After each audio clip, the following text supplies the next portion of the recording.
আমি একটি কবিতা বলছি। কবিতার নাম পাখির কাছে ফুলের কাছে।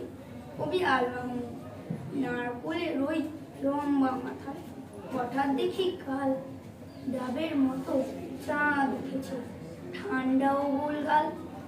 ছিটকিনিটা আসতে খুলে পেরিয়ে গেলাম ঘর, সিন্ধরা ওই মস্ত শহর কাঁপছিল থর থর। মিনারটাকে দেখছি, দাঁড়িয়ে আছেন কেউ, পাথর ঘাটার ভিড় যেটা লাল পাথরের ঢেউ।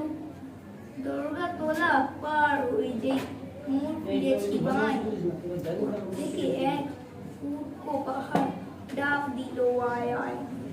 পাহাড়টাকে হাত বুলিয়ে লাল দিঘিটার পার এগিয়ে দেখি জোনাকিরে বসেছি দরবার। আমায় দেখে কল গলিয়ে দিঘির কালো জল বলল, এসো আমরা সবাই না ঘুমানোর দল। পকেট থেকে হলো তোমার পদ্ম লেখার ভাঁজ, রক্ত জবার ঝোপের কাছে কাব্য হবে আজ। দিঘির কোথায় উঠলো হেসে ফুল পাখিরা সব, কাব্য হবে কাব্য কবি জুড়লো কলরব।